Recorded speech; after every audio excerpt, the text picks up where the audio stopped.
Hello everyone, good morning. आज हम start करेंगे कॉम्प्लेक्स एनालिसिस की यूनिट फर्स्ट के टॉपिक डिफरेंशिएबिलिटी के बारे में। इससे पहले वाले वीडियो में हमने लिमिट कॉन्टिन्यूटी के बारे में डिस्कशन किया था।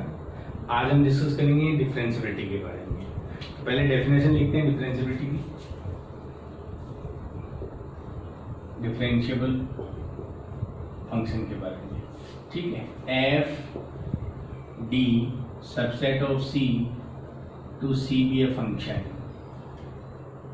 f d to C be a function and z naught belongs to D, and z naught is an interior point of D, यानी f हमारा D से C में एक फंक्शन है and z naught belongs to D is an interior point of D। अब interior point की definition हम जानते हैं कि that is there exist delta positive such that z minus z not mod less than delta content in D, यानी z नॉट के around एक डिस्क मिलनी चाहिए जो D में कंटेन हो। तो z नॉट D का क्या बन जाएगा? Interior point. तो एक फंक्शन है D से C में और z नॉट एक इंटीरियर पॉइंट है, ठीक है। तो z नॉट में हमें वेरीफाई करना है कि फंक्शन डिफरेंशिएबल है या नहीं है। तो इसके लिए हम एक फंक्शन फाई z डिफाइन करेंगे। Function phi d minus z naught to c, यानी एक फंक्शन डिफाइन कर रहे हैं phi d minus z naught to c, और फंक्शन क्या है हमारे पास? Phi z equals to f of z minus f of z not upon z minus z naught, ठीक है। यानी जिस भी पॉइंट पे आपको डिफरेंशिएबिलिटी फाइंड करनी है, तो अगर वो d का क्या होना चाहिए? Interior point. तो एक फाई z फंक्शन हमेशा डिफाइन कर सकते हैं d माइनस z नॉट से c में। Then f is differentiable at z equals to z not. f is differentiable at z equals to z naught if limit z tends to z naught phi z exist finitely,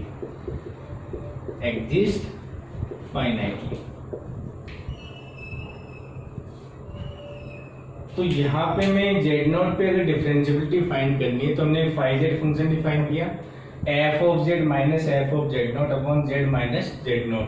तो f differentiable होगा if कि जो phi z function है उसकी z tends to z not पे limit finitely exist करनी चाहिए। तो इसका मतलब अगर हमें डिफरेंशिएबिलिटी फाइंड करना है तो लिमिट फाइंड करना आना चाहिए। हम उस फंक्शन से एक नया फंक्शन डिफाइन करेंगे और उस फंक्शन की हम z नॉट पे लिमिट फाइंड कर रहे हैं। तो अगर हमें लिमिट फाइंड करना आता है तो डिफरेंशिएबिलिटी में भी आसानी हो जाएगी।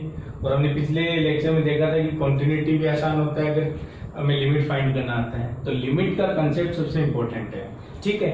तो जब भी डिफरेंशिएबिलिटी की बात आएगी तो आप सिंपल डेफिनेशन ये यूज कर सकते हो अगर आपको कुछ भी आइडिया नहीं लग रहा है तो। यानी जो भी एफ जेड दे रखा हो उससे एक फाई जेड फंक्शन डिफाइन कर सकते हो।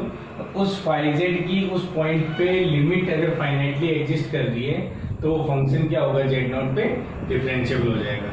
जैसे एक सिंपल एग्जांपल लेते हैं, हम उस पे अप्लाई करके देखते हैं इसको।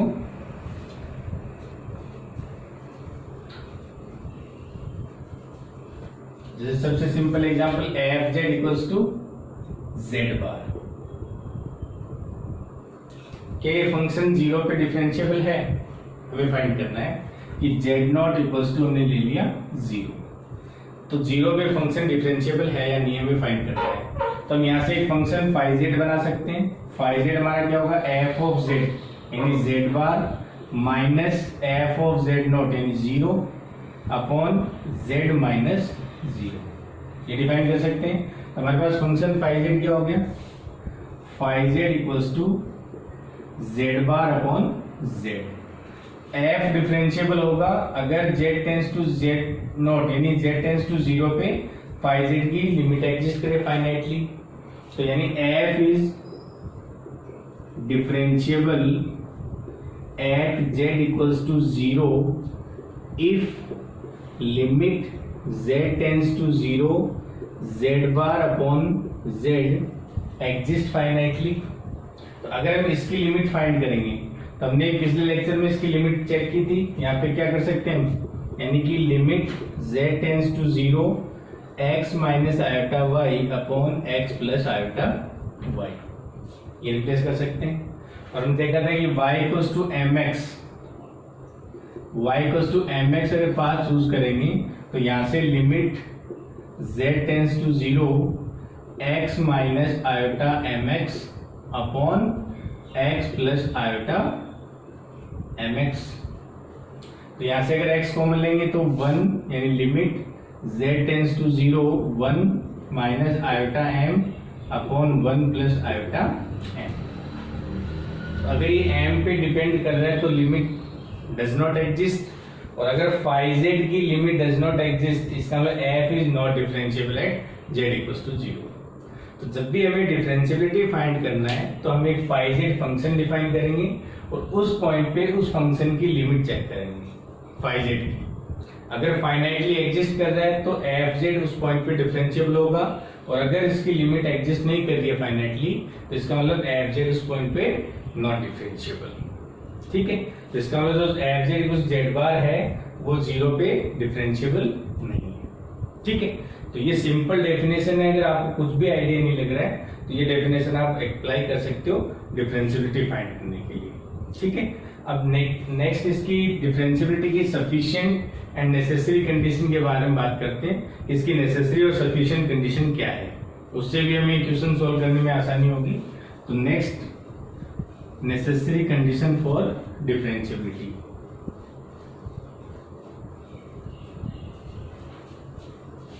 necessary condition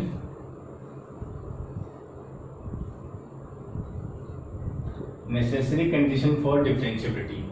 अगर necessary condition for differentiability क्या होगा कि f d subset of c to c be a function, f D C से सी में फंक्शन है, and F Z equals to U x comma Y plus iota we x comma Y.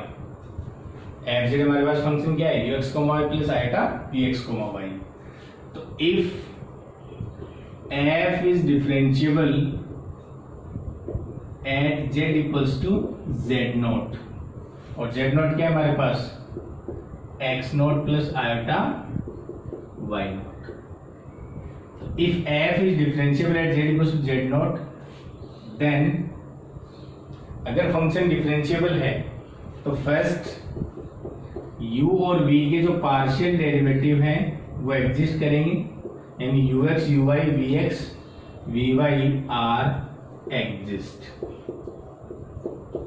अगर function differentiable है z not पे तो ux uy vx vy are exist. Second, satisfying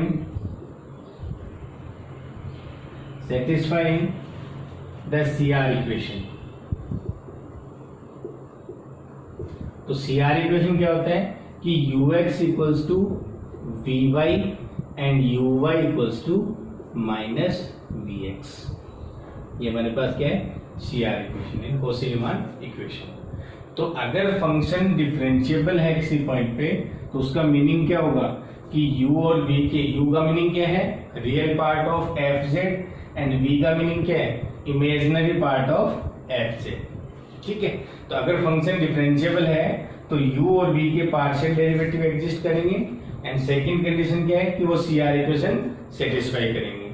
अब देखो necessary condition से हमें फायदा ही होगा कि अगर मान लो हमें किसी पॉइंट पे डिफरेंशिएबिलिटी फाइंड करना है तो अगर जिस पॉइंट पे फंक्शन CR इक्वेशन सेटिस्फाई नहीं करेगा इसका मतलब उस पॉइंट पे फंक्शन डिफरेंशिएबल नहीं हो सकता।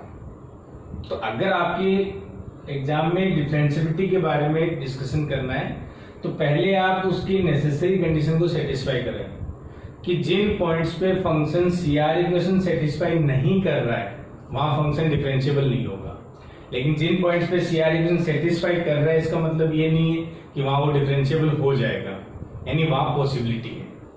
जब भी हमें डिफरेंशिएबिलिटी के बारे में डिस्कशन करना है तो डिफरेंशिएबल फंक्शन वही पॉसिबल है जहां फंक्शन CR इक्वेशन को सेटिस्फाई कर रहा है। ठीक है, तो नेसेसरी कंडीशन, क्योंकि हम एग्जांपल ले सकते हैं, आप वेरीफाई भी कर सकते हो कि e to the power -1/z⁴, तो z टेंड्स टू 0 पे, यानी z इक्वल्स टू 0 पे।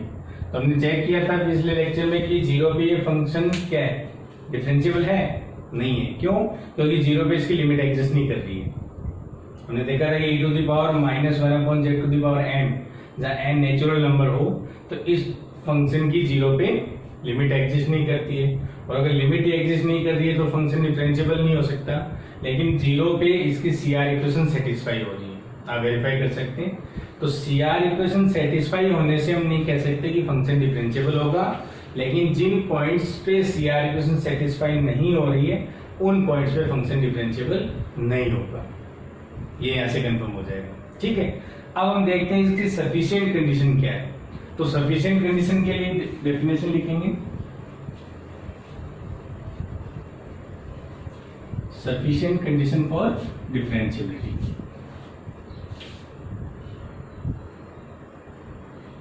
Any sufficient condition for differentiability. So f d to c be a function and fz equals to ux comma y plus iota vx comma y and z naught equals to x naught plus iota y naught. ठीक है, ये हमारे पास function है। तो हमें verify करना है कि डिफरेंशिएबिलिटी की सफिशिएंट कंडीशन क्या है।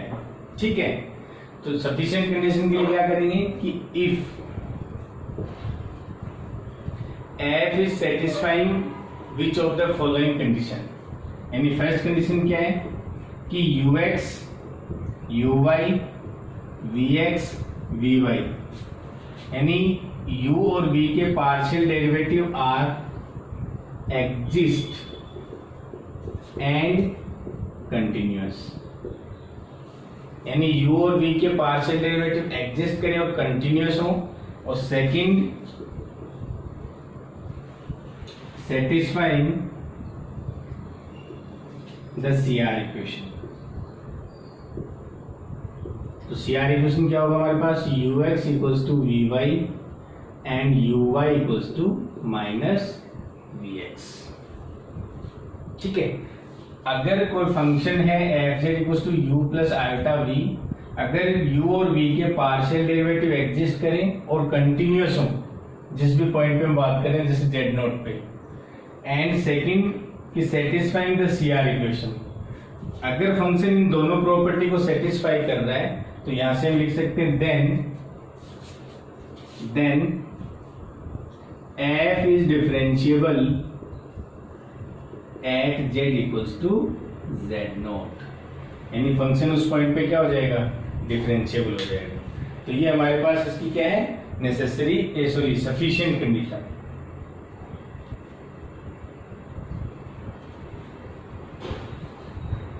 ठीक है, तो यार सफिशिएंट कंडीशन क्या होगी हमारे पास कि जो u और v के पार्शियल डेरिवेटिव हैं वो एग्जिस्ट करें और कंटिन्यूअस हो, यानी u और v के पार्शियल डेरिवेटिव एग्जिस्ट करें कंटिन्यूअस हो, और सेकंड अगर वो CR इक्वेशन को सेटिस्फाई कर रहे हो तो उस पॉइंट पे फंक्शन हमेशा क्या होगा, डिफरेंशिएबल होगा। ये हमारे पास क्या है, सफिशिएंट कंडीशन है।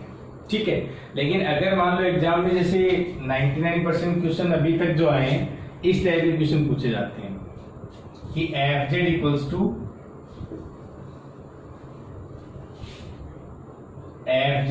टू जैसे मान लो z square plus iota z plus 1 हो, या कोई भी साइन z कोस z में फंक्शन हो। तो अगर आपको इस टाइप के क्वेश्चन पूछे जा रहे हैं तो यहाँ पे जो सफिशिएंट नेसेसरी कंडीशन जो हमारे पास थी कि अगर फंक्शन डिफरेंशिएबल होता है तो u और v के पार्शियल डेरिवेटिव एग्जिस्ट करते हैं, सेकंड कंडीशन थी कि वो CR इक्वेशन सेटिस्फाई करेंगे।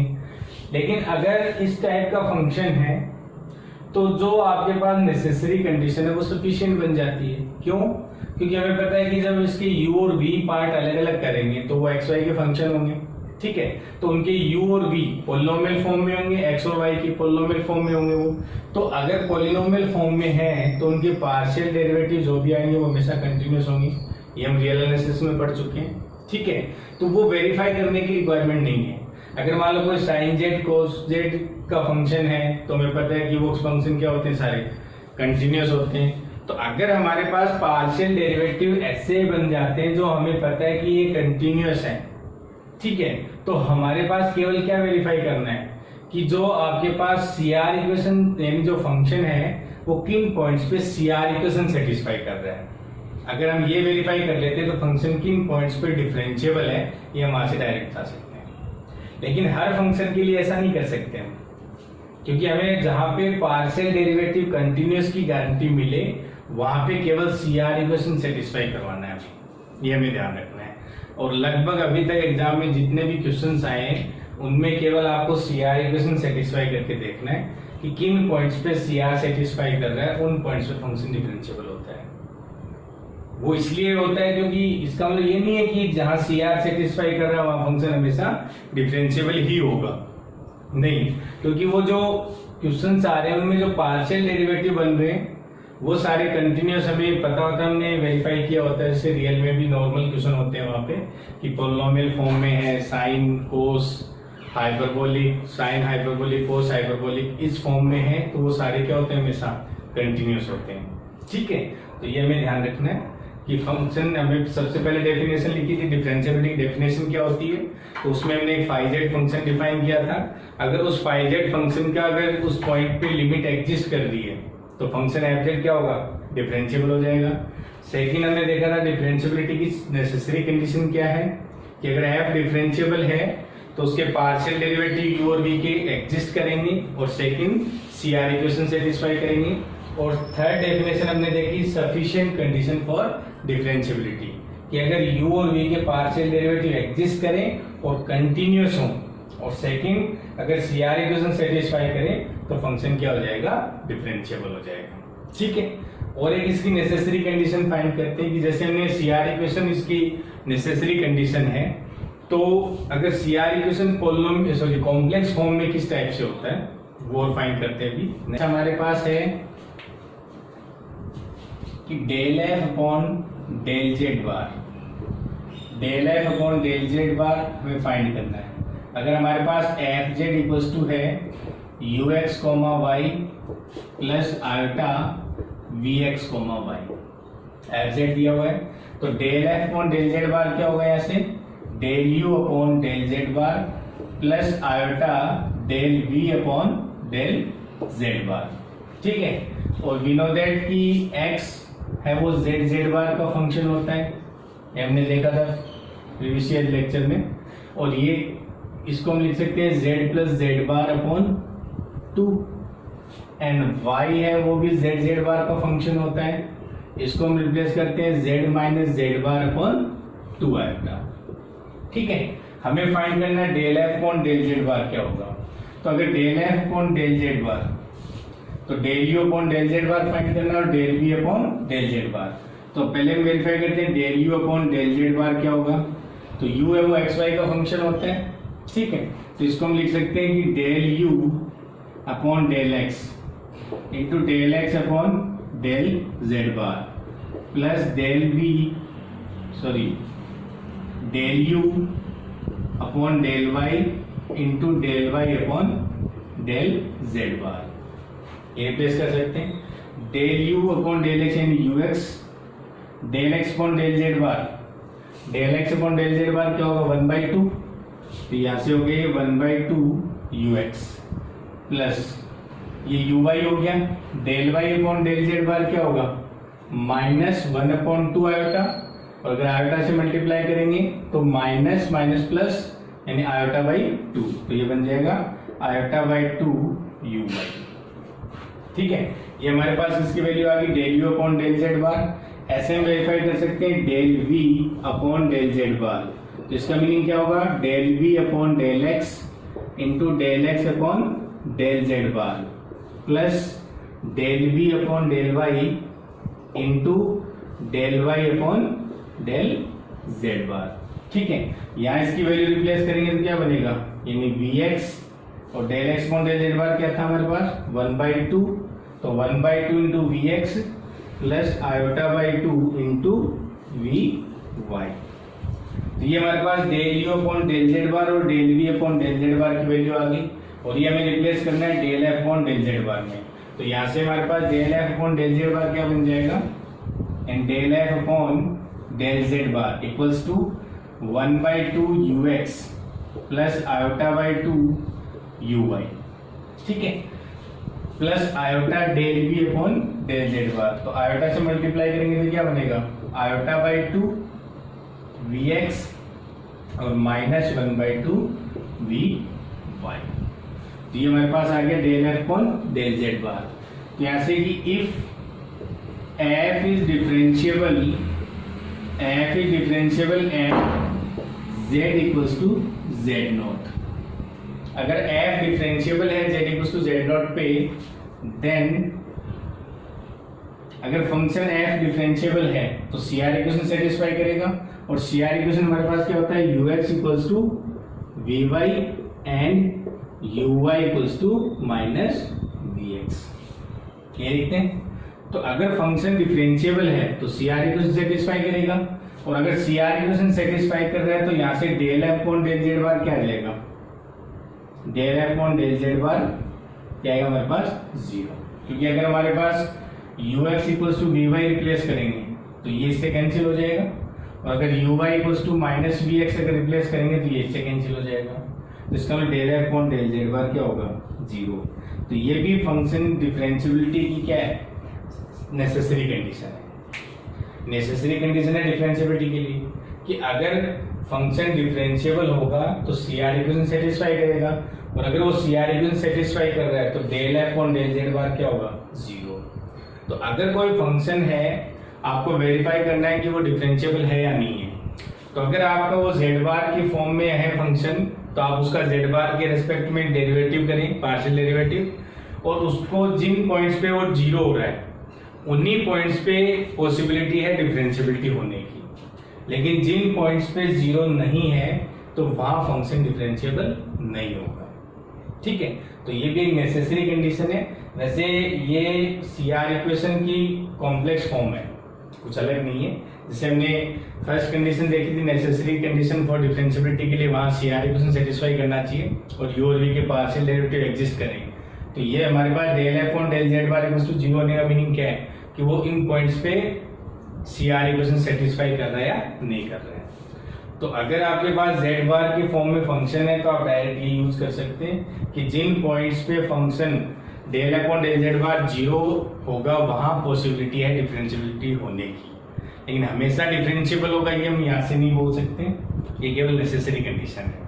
लेकिन जिन पॉइंट्स पे 0 नहीं होगा वहां तो वो डिफरेंशिएबल नहीं होगा, ये हम आराम से बता सकते हैं यहाँ से, ठीक है। तो ये हमारे पास नेसेसरी कंडीशन है, इंपॉर्टेंट है, ध्यान रखना है, ठीक है। कुछ एग्जाम्पल लेते हैं इस पे बेस्ड।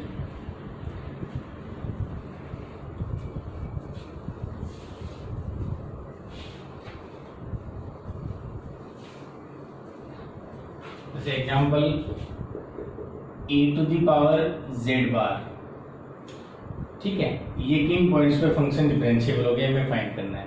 तो पहले तो e to the power z का होल बार को हम ये रिप्लेस कर सकते हैं, ये वेरीफाई कर सकते हो e to the power z bar, ये हमारे पास एफ जेड दिया हुआ है। हमें वेरीफाई करना है कि ये फंक्शन किन पॉइंट्स पे डिफरेंशिएबल है। तो हम क्या करेंगे, del f on del z bar find करेंगे। वो क्या आएगा हमारे पास e to the power z बार ही है, ठीक है। अब ये फंक्शन एफ जेड है वो किन पॉइंट्स पे डिफरेंशिएबल हो सकता है कि जिन पॉइंट्स पे del f on del z bar 0 है। वहां होगा गारंटी नहीं है, लेकिन वहां पॉसिबिलिटी है। लेकिन जहाँ 0 नहीं होगा वहां तो हम कभी भी फंक्शन क्या नहीं होगा, डिफरेंशिएबल नहीं होगा। हमें पता है कि e to the power z bar कभी भी 0 नहीं होता है किसी भी पॉइंट पे। तो इसका मतलब e to the power z का होल बार जो फंक्शन है वो किसी भी पॉइंट्स पे डिफरेंशिएबल नहीं है, इन नो वे डिफरेंशिएबल, ठीक है। Next example F Z equals to sine z का होल बार, ये वेरीफाई करो।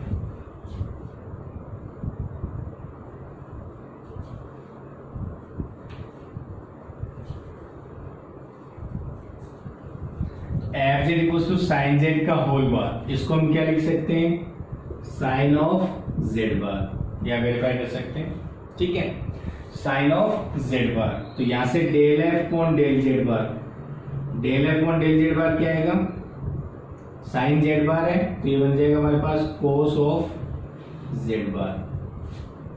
ठीक है, तो जिन पॉइंट्स पे ये del f on del z bar zero होगा वहां फंक्शन डिफरेंशिएबल हो सकता है। और ये कहाँ जीरो होता है, 2n+1 π/2, 2n+1 π/2 पे जीरो होता है। तो इन पॉइंट्स पे फंक्शन क्या होगा, यानी सॉरी डिफरेंशिएबल हो सकता है, लेकिन इनके अलावा जो पॉइंट्स होंगे वहां फंक्शन क्या नहीं होगा, डिफरेंशिएबल नहीं होगा। तो यहाँ से हम ये पता लगा सकते हैं कि किन पॉइंट्स पे फंक्शन डिफरेंशिएबल होने की पॉसिबिलिटी है। लेकिन एक चीज देखो आप यहाँ से कि अगर हमारे पास एफ जेड क्या है, साइन जेड बार है, इसको हम लिख सकते हैं sine of x minus iota y. तो sine of a minus b क्या होता है, उसका फॉर्मूला लगाएंगे, sine of a minus b यानी sine a cos b minus cos a sine b. तो यहाँ से जब हम इसको सोल्व करेंगे तो साइन का फंक्शन आएगा उसमें, या कोस का फंक्शन आएगा, या साइन हाइपरबोलिक या कोस हाइपरबोलिक। तो उसके जो u और v आएंगे वो इन्हीं के फंक्शंस होंगे। तो हमने रियल में देखा है कि वो सारे फंक्शंस का मल्टीप्लिकेशन करेंगे तो वो भी क्या आ रहा है आपस में, यानी कि अगर कंटिन्यूअस है वो फंक्शन तो उनका मल्टीप्लिकेशन भी क्या होता है, कंटिन्यूअस होता है। तो अब इसके जो पार्शियल सॉरी u और v के जो पार्शियल डेरिवेटिव आ रहे हैं उनको हमें वेरीफाई करने की रिक्वायरमेंट नहीं है कि वो कंटिन्यूअस है या नहीं है, क्योंकि हम ये रियल में कर चुके हैं। तो अब हमें पता है कि अगर ऐसा है तो इसका मतलब जिन पॉइंट्स पे ये CR सेटिस्फाई कर रहा है उन्हीं पॉइंट्स पे फंक्शन डिफरेंशिएबल होगा। अगर फर्स्ट कंडीशन सेटिस्फाई हो रही है कि u और v के पार्शियल डेरिवेटिव एग्जिस्ट कर रहे हैं एंड कंटिन्यूअस है, तो यहाँ से हमारे पास जो नेसेसरी कंडीशन थी वो सफिशिएंट बन गई कि जिन पॉइंट्स पे ये जीरो होगा उन पॉइंट्स पे फंक्शन डिफरेंशिएबल हो सकता है, लेकिन जिन पॉइंट्स पे ये जीरो होगा उन्हीं पॉइंट्स पे फंक्शन हमेशा डिफरेंशिएबल होगा। ये हम क्यों बोल पा रहे हैं, क्योंकि हम अगर इसके जो u और v पार्ट करेंगे वो क्या होगा, यानी sine of x minus iota by लिखेंगे।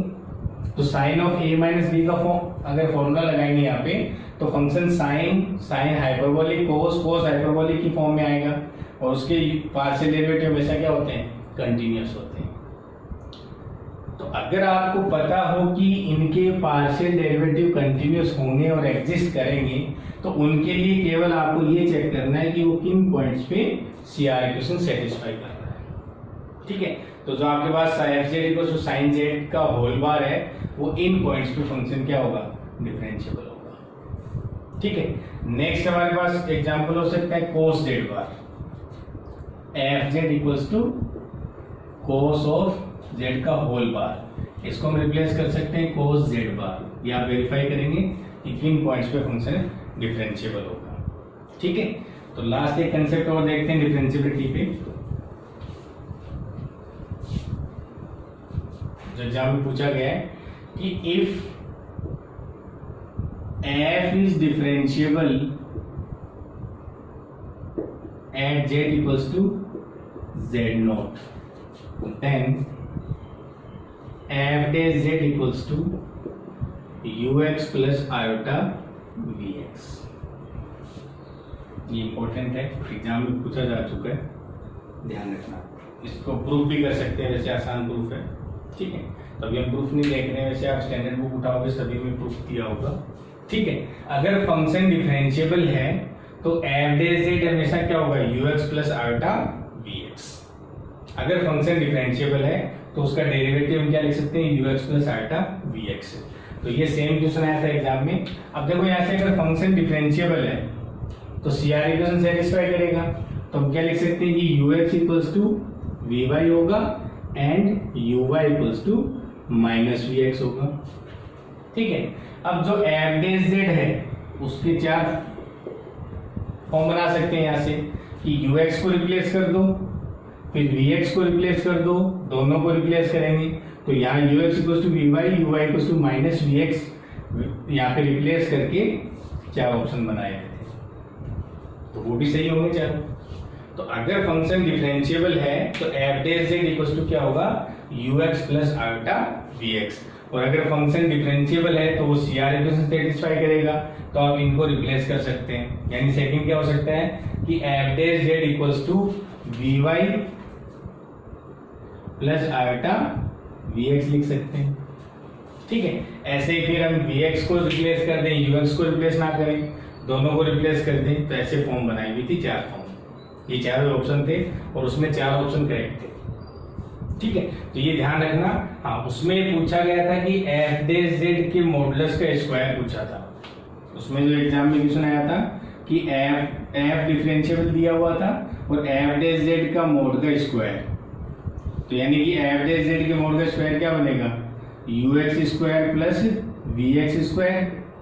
तो एक ऑप्शन ये था।